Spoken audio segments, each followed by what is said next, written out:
di ba pagmamahal din yung mag-aral ka ng mabuti? Hindi lang para pumasa at magkaroon ng mataas sa grade, kundi para maipakita mo ang pagpapahalaga sa mga taong nagpapaaral sa iyo. Di ba pagmamahal din yung piliin mong matulog at gumising sa tabi ng taong pinakasalan mo? Mahal ba talaga ang magmahal? O sadyang mahal ang makamundong pamantayan ng pagmamahal, pero simple lang naman ang pamantayang ibinigay sa atin ng Panginoon para ipahayag ang pagmamahal.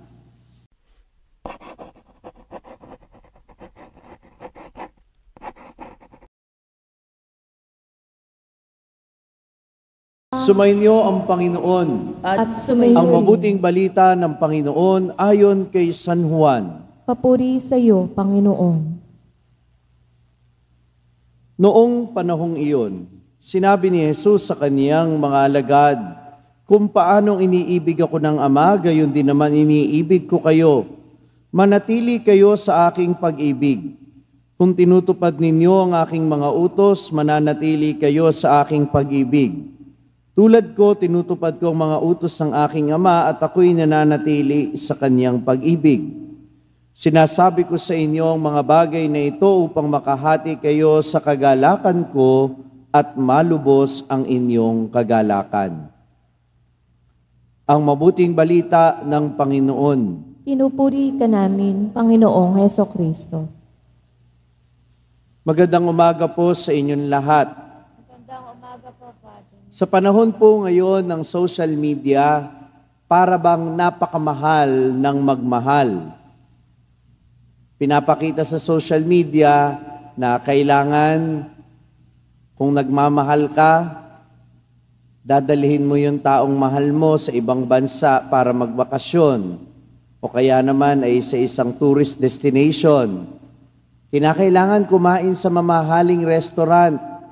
Kinakailangan may mga surprise, may cake, merong handa, kailangan merong rerentahang resort para doon gagawin ng surprise. Para bang napakamahal mag-express ng pagmamahal ngayon. Diba? Kahit nga yung simpleng pag-alam lang ng gender ng bata magastos na ngayon. Yung para malaman mo lang kung lalaki ba o babae yung magiging anak, di ba? May gastos. Para bang napakamahal ang magmahal. Pero minamahal ko mga kapatid, yan ba talaga ang sukatan ng pagmamahal? Yung magastos, yung maganda, yung likable sa social media. Di ba pagmamahal din naman, yung sabihin mo sa asawa mo, "Sige, ako na dyan. Ako na magsisilong ng sampay." Yung sabihin mo sa laging abala sa bahay ninyo, "Sige, mamahinga ka muna. Ako naman ang maghuhugas ng pinggan." Pagmamahal din ba yung, di ba pagmamahal din yung mag-aral ka ng mabuti? Hindi lang para pumasa at magkaroon ng mataas sa grade, kundi para maipakita mo ang pagpapahalaga sa mga taong nagpapaaral sa iyo. Di ba pagmamahal din yung piliin mong matulog at gumising sa tabi ng taong pinakasalan mo? Mahal ba talaga ang magmahal? O sadyang mahal ang makamundong pamantayan ng pagmamahal, pero simple lang naman ang pamantayang ibinigay sa atin ng Panginoon para ipahayag ang pagmamahal. Mula sa matandang tipan hanggang kay Jesus, paano pinakita ng Diyos ang kanyang pagmamahal sa atin? Yung sinasabi niyang, "I am who am." Ako'y si ako nga. Na kung isasali natin ng mas eksakto sa wikang Tagalog, ang sinasabi, "Nandito ako." Parang kanta yata yun Parang kanta ni Ogie yun Nandito ako. yung presence ng tao, yung maiparamdam mo sa mga mahal mo sa buhay na nagmamahal ka kahit sa mga simpleng pamamaraan lang. At ganito yung pagmamahal sa atin ni Jesus, hindi ba? Siya'y nagkatawang tao para talagang maramdaman natin, maranasan natin yung kanyang pagmamahal. At ito yung dinipensahan o ito yung ipinagtanggol ni San Atanasio na ipinagdiriwang natin sa araw na ito. Para sa kanya, yung pagkakatawang tao ng ating Panginoong Jesucristo ay katibayan ng pag-ibig na wagas ng ating Panginoon. Alam ng Diyos ang kahinaan natin bilang tao, na tayo, sinusukat natin yung pagmamahal sa pamamagitan ng presensya, sa pamamagitan ng ating pandama. Kaya niloob niya na si Jesus ay magkatawang tao para ang Diyos na hindi nakikita, makita natin.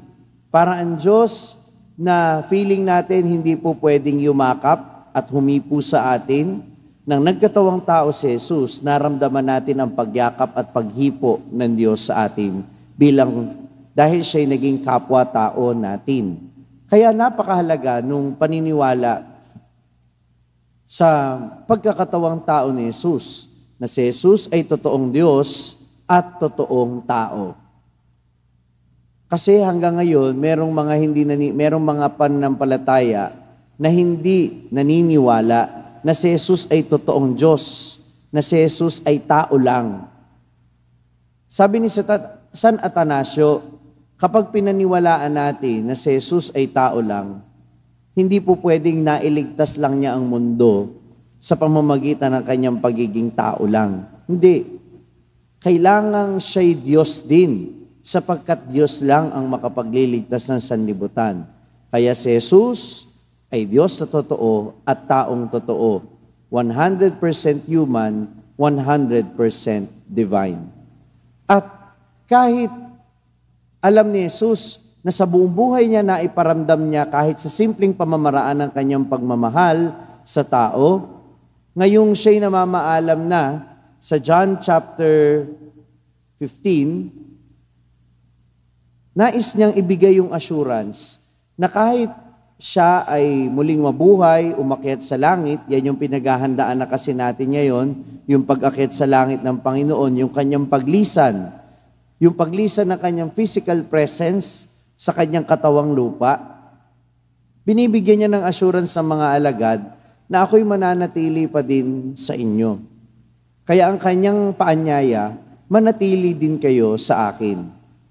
Paano siya mananatili? Sa kanyang pag-akyat sa langit, mananatili siya sa pamamagitan ng kanyang mga salita na iniwan sa atin. Nananatili siya sa pamamagitan ng mga sakramentong ipinagdiriwang natin. At paano tayo mananatili sa Kanya? Sa pamamagitan ng pakikinig sa Kanyang salita, sa pamamagitan ng pagsisimba. Hindi kinakailangang mahal ang magmahal sa Panginoon kung tutusin. Magbigay lang tayo ng oras, atensyon sa Kanya, pagmamahal na yon, hindi ba? Hindi na natin kinakailangan gumastos ng malaki para lang patunayan sa Diyos na mahal natin siya. Hindi. Yung consistency lang natin sa pagdarasal, sa pagsisimba, sa pagdiriwang ng mga sakramento, sa pagninilay sa Kanyang mga salita. These are all simple yet sincere acts of love. Kaya uulitin ko, hindi mahal ang magmahal. Love doesn't have to be expensive. Love just needs to be sincere and true. Hindi kailangang mahal ang magmahal. Ang kailangan lang sa pagmamahal, ito'y maging tapat at totoo. San Atanasio, ipanalangin mo kami. Na-inspire ka ba sa narinig mong mensahe ng ating pagninilay ngayon?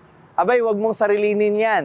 Ibahagi mo, ishare mo ang message ito sa iyong mga pamilya at mga kaibigan. Sabi nga namin dito sa SMS, share the message of salvation. At huwag mo kalimutan na mag-subscribe dito sa ating YouTube channel para manatili kang updated sa mga contents natin. At bisitahin din at i-like ang ating iba pang mga social media platforms sa TikTok, Facebook, at Instagram. Hanapin lamang ang Sa Madaling Sabi ni Father Franz Dizon. Mapapakinggan din po ninyo ang araw-araw kong pagninilay sa #1 Catholic meditation app sa mundo na ginagamit na ngayon ng 2 milyon mahigit na mga Pilipino sa buong mundo. Ito ang Hallow app.